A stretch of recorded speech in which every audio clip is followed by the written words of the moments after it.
gëm naa ne président de la république moom nekkul loo xam ne da ciy dellu gannaaw loolu moom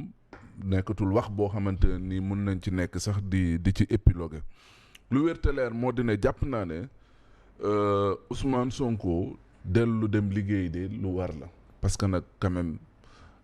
mënuloo nit ñi am yaakaar ci yow votel la daj lu ne pour porter la fi nga xam ne foofu nga toll tey am yaakaar ci yow boobaak léegi nga soppi seen nekkin nga jékki-jékki ne leen wéy damay dem congé dem noppaliku ci loolu jàpp naa ne quand même erreur la boo xamante ne nii ci ab koo xam ne nit ñi dañoo am yaakaar lool ci yow et jafe-jafe yi nga xam ne moom nañ nekk tey amuñu ci solution yaakaar lu yow nga indi solution ba yow sa bopp nga ne leen kat may leen ma dem noppaliku ji loolu jàpp naa ne quand même ak lu mënti xew même bu doon noppaliku sax mënoon na ko nëbb sénégalais jël ñaari ñetti fanam dellu siwaat quand même que taxaw ñu yëgal sénégalais yëpp ne leen waaw seen premier ministre da nee ne day dem noppaliku ji loolu day mel ni ne day tekki ne dafa mel ni ne yëfu sénégalais wala la ko sénégalais dénk wala yaakaar ba sénégalais am ci moom donc nekkul loo xamante ne nii kon bàyyi na ko xel donc loolu jàpp naa ne véritablement mu dellu dem liggéey loolu nañu bëgg et que tamit ku ko bëgg ku ne lam koy wax moom mooy il faut mu xam ne réew mi tamit régime hyper présidentialisme moom moo fi am mu di lan mu di ne benn nit moom nañuy fal moom mooy nekk président de la république lum ci mënti contribuer lum ci mënti daj xaj na ne nag neexul ci xool par rapport ak li nga xam ne lépp daj na ko mënee la combat ak lépp waaye la yàlla def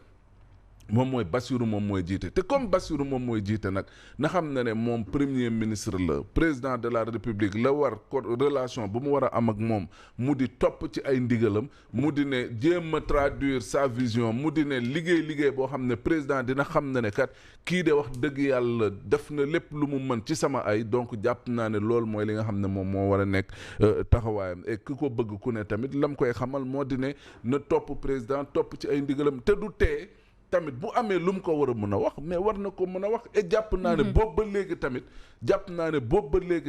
wax dëgg yàlla Bassirou la ko war ci digganteem mais bàyyi na ko mu doxal li ci ëpp ñun ñëpp constaté nañ ne lu ci ëpp yóbbu nañ ko primature ñëpp ne Sonko moom mooy doxal mais loolu yëpp tamit buñ la ko joxee en retour tamit jàpp naa ne collaboration bi war na gën a mën a am solo gën a ratax ci lu jëm surtout pour liggéey pour sénégalais war a mën a gis seen bopp mais dëkk bi doxut nit ñi am nañ ay jafe-jafe secteur yëpp a bloqué donc jàpp naa ne du moment boo xamante ne nii bu mu waroon ne damay dem congé la et jàpp naa ne également war na liggéey pour gën a rataxal digganteem ak président de la république parce que ñi koy naan woy yow yaa def li yëg yow yaa yor mbooloo maag waaw boo fi nekkul di doxal yooyu yëpp ay waxi caaxaan la lu am moom mooy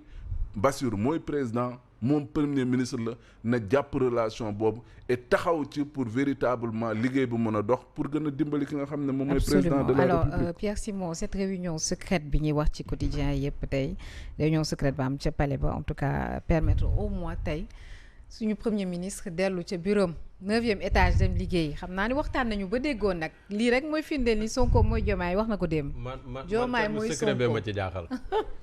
nee nañu réunion secrète de moo ma ci jaaxal. bon peut-être ñoom seen médiation xëy na yu ñu jot a def ci diggante bi aussi. oui bien sûr mais bon bu dee réunion bi jur na jàmm jur na déggoo mais tant mieux mais toujours est-il que ñoom la entre ñoom waa Pastef. absolument ñoom la waa Pastef et situation bi am ni yëpp. aussi bien Diomaye est responsable qu'Ousmane Sonko pour man ñoom ñaar ñëpp ils sont responsables maa ngi ko doon jéem a configurer fan yee ne parce que ce qu'il faut dire c'est que Ousmane Sonko moom mooy président Pastef et Bassirou Diomaye Faye est un militant de Pastef il avait des responsabilités bu ñu ko falee président il a démissionné mais étant président on l'a également entendu dire qu'il veut un premier ministre super fort oui super fort et pour man Ousmane Sonko l'a pris au mot et Ousmane Sonko l'a dit l'a redit ay buñ ma faloon yàlla rek a xam li tax faluñu ma moo ko wax dégg nañ ko lan la ci tegaat après manque d'autorité dans ce pays kan la doon waxal du président bi Diomaye donc bu demee ba tey ji situation bi am seen diggante réeroo pour nuñ ko mën a gën a yombale mais peut-être ay xuloo la ak yeneen c'est une véritable tension au sein de Pastef et gis nañ ko ñi leen di arbitrer jamono ji mooy la coalition Diomaye président mais il a fallu que président ci boppam Diomaye jël décision ne nañu teggi ndaw si soxna Aïda Mbodj teg fa soxna Aminata Touré. Absolument. carte gi xaw a commencé leer tuuti pour bopp ñenn ñi nga xam ne ñoo nekk ci mouvance présidentielle. donc démb ñu ne recevoir na moom président le bureau politique disons-le comme ça de Pastef.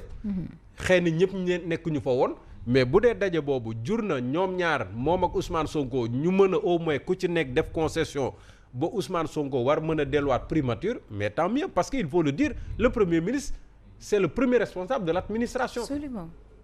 le premier responsable. et bu demee ba jël congé mënoon na ko jëlee neneen moom la Mamadou Fofana doon wax mais nga taxaw ci penc mi wax ko. yëgal ko ñëpp ça veut dire tu trahis une certaine frustration bu nekk ci yow. et ça passe difficilement inaperçu loolu moom ñëpp dañ ciy bàyyi xel.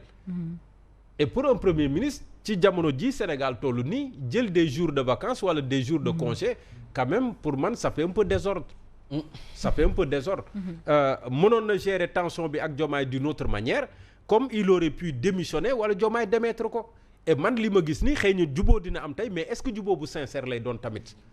est-ce que juboo bu sincère lay doon est-ce que dellu na c'est vrai que on dit selon la presse que il a mis fin à ses congés ba dellu na primature démb mais bu fa delloo ci ban ambiance la fa delloo bu fa delloo également est-ce que réactivité est-ce que célérité bi waroon ci gestion wu dossier yi mu nekkee woon est-ce que dina ko continuer ou pas est-ce qu'il ne sera pas davantage surveillé par le président est-ce qu'il ne sera pas un peu faible par rapport ak li Diomaye ne woon je veux un premier ministre super fort. Est-ce que ce qui nous conduit à nous attendre pour man à d'autres tensions dans le futur. Connaissant la personnalité d'Ousmane Sonko ak ku xam ni Diomaye mel tamit parce que Diomaye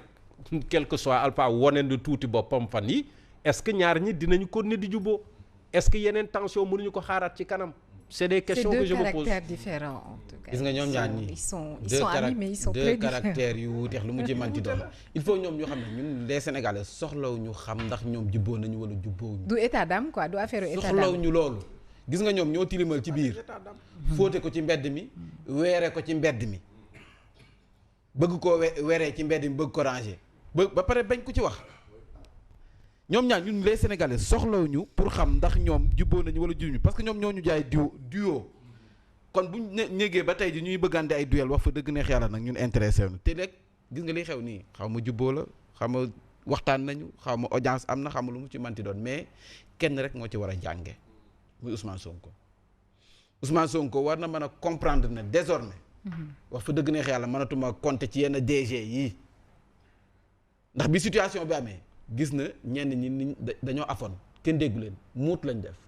manul compter si yenn militants yi nekk ci réseaux sociaux yi ndax bi situation bi amee nekk ñu lu ci réseaux sociaux yi wax mu jéggi alhamdulilah ñoom ñëpp nekk ay oustaz. peut-être loolu moo tax mu doon wax keroog 8 novembre dina am après 8 novembre. waaw même boo amee après 8 novembre war na ci jàngee ne lee mu doon def terrain meeting bu fekkoon pression la ci jublu gëm naa ne jàllul bu fekkee gëm naa ne jàllul parce que bi fii ñu toll nii kaddu gu mujj gi. moom ameewu ko président Bassirou Diomaye Faye moom moo ko amee ndax bu fekkee ku mu doon junju moo di Abdourahmane Diouf ba tey ministre la tekkeegul ndombal tànkam te tey dina xam naa ne dina dem ci conseil des ministres bu fekkee ñibbise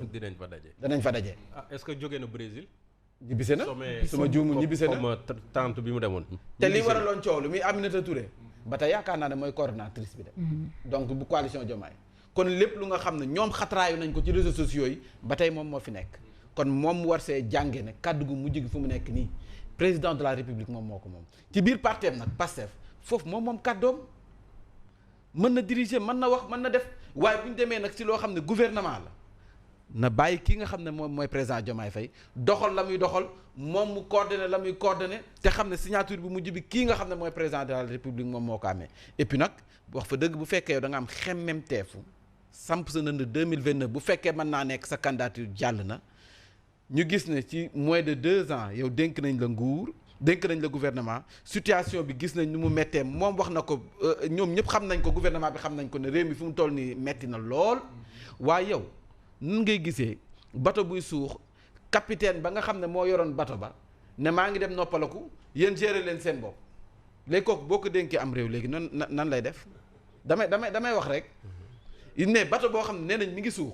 ñëpp xam nañ ko gaal goo xam ne bënnee na fu ne. gaal gu bënnee fu nekk fa réew xam nga loolu il a le plein pouvoir. ça n'a rien à voir avec mais gaal goo xam ne mi ngi bënnee fu ne ñoom ñoo ko wax. gaal gi dafa bënnee fu nekk. man dama yaakaar ne boobaa suñuy njiit rawatina moom ilimaanu jëwriñ bi waroon na ak tal leneen lu dul maa ngi dem congé parce que fatt gaal gi ba ndox mi bañ a dugg nit ñu bañ a suux moo waroon nekk yitteem gu njëkk mais manuma comprendre nag congé gi nga xam ne mi ngi mel ni sama congé